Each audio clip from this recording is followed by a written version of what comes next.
Misalkan cabai terkena penyakit, nah itu seledri juga kena atau gimana? Oh enggak. Kalau cabai kena penyakit, seledri enggak gitu.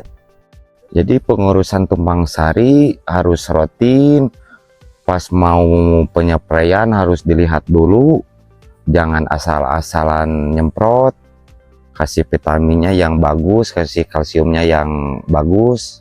Jadi harus pakai insek yang bagus, pakai kalsium yang bagus gitu.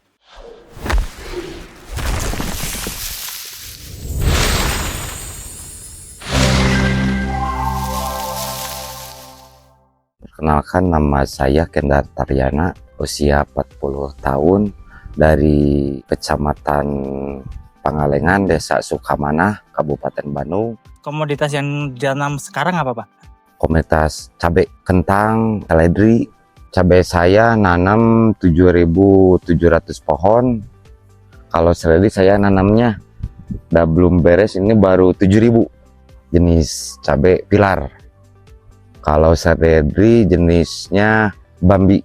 Tinggi cabai saya sekitar 1,20 meter lah.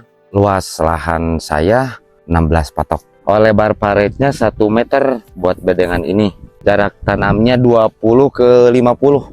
Seledri sama cabai sekitar 20 cm lah. Alasannya apa, Pak? Tumpang sarikan antara cabai dengan seledri gitu?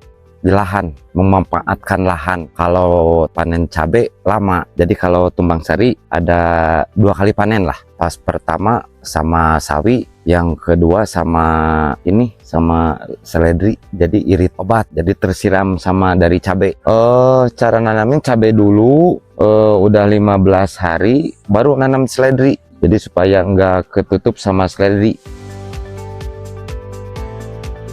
Bagaimana tanaman tumpang sari ini bisa tumbuh dengan optimal? Karena kan yang ditanam dalam satu lahan ini kan ada 2 jenis. Nah itu caranya gimana, Pak? Merawat harus bagus, telaten, penyapraiannya harus rutin lah penyapraiannya.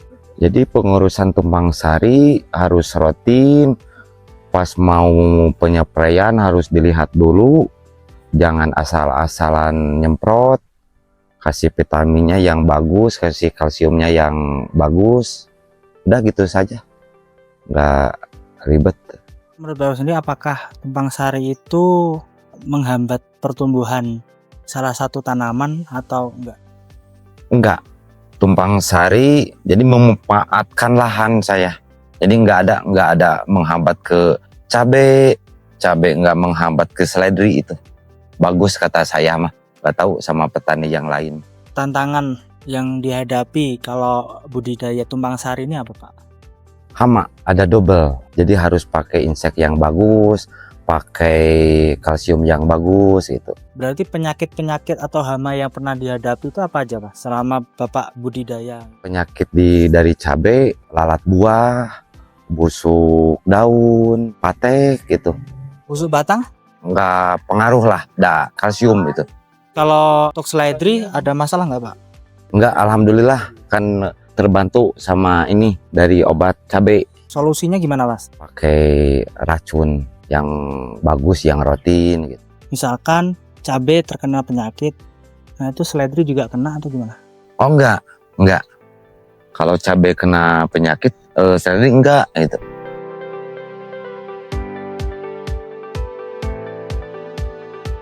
Bagaimana cara Bapak melakukan pengolahan lahan untuk tumpang sari ini, Pak?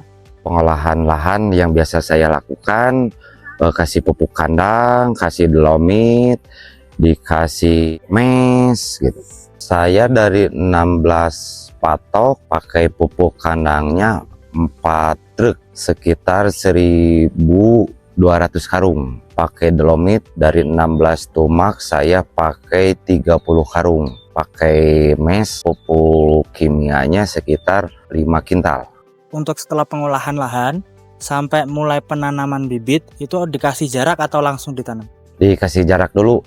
Dari pemupukan dari mulsa sekitar 20 hari biar pupuknya matang, bagus, udah ke fermentasi. Dari bibit seledri dari persemaian bisa 1 bulan atau 40 hari baru bisa pindah tanam ke lahan. Kalau cabai hampir sama, hampir 30-40 hari langsung pindah tanam. Ciri-ciri bibit seledri yang udah siap pindah tanam? Bisa pindah tanam bibit seledri udah sekitar 5 cm lah, baru bisa pindah ke lahan, ke kebun. Usia bibit seledri sekitar 30 hari atau 40 hari bisa pindah tanam, bisa ke lahan lah. Kalau bibit cabai udah sekitar 15 cm dari persemaian pindah ke lahan sekitar 30 atau 40 hari, hampir sama bibit seledri. Kalau pas masa untuk cabai sendiri atau pertumbuhan sebelum muncul itu, pemupukannya itu dilakukan berapa kali? Itu saya melakukannya 1 minggu sekali untuk penyerpaian, untuk pengobatan 1 minggu 1 kali lah. Dari vegetatif ke generatif sama 1 minggu. Nah itu untuk pupuk yang dipakai pas vegetatif apa? Pakai manokalbor sama generatif sama saya pakai. Ngobatnya 1 minggu pertama pakai, minggu kedua nggak pakai lagi ke minggu yang ketiga. Mano-mano pas generatif. Yang mano-mano per 2 minggu. Per 2 minggu saya pakai buat spray, pakai 1 kilo, 1 bungkus. Buat pengecoran pakai 2 kilo. Pas muncul bunga, pas muncul cabenya. Apa yang dirasakan setelah pakai manokalbor? Manokalbor kembang bagus, batang kuat, kembangnya bagus, nggak rontok. Apa yang dirasakan kalau setelah menggunakan mano-mano? Oh, setelah pakai mano-mano, kembang nggak rontok, buahnya bagus. Menurut Bapak penggunaan manokalbor sama mano-mano itu dirasa mudah apa ada agak lumayan sulit penggunaannya? Nggak ribet. Pakai mano-mano sama monokalbor sangat praktis. Bagus untuk cabai sama seledri bagus. Saya udah mengalami, udah hampir 2 musim. Cabai bisa dipanen di usia 3 bulan. Seledri bisa dipanen 70 hari, udah bisa dipanen dari penanaman. Bisa sampai berapa kali petikan, Pak? Maksimal itu hampir 12-15 petikan. Paling tinggi bisa mencapai 2 ton dari penanaman 7.700 pohon. Nah, panen per 2 minggu itu dari 7.000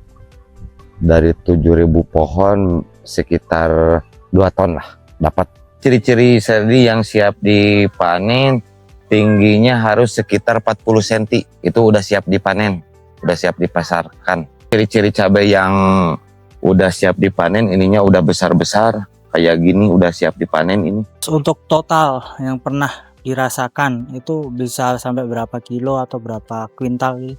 Oh, untuk panen seledri totalnya saya pernah mencapai 3 ton 300. Harga tertingginya bisa mencapai 45.000 per 1 kilo. Kan lebih cepat panen seledri ya?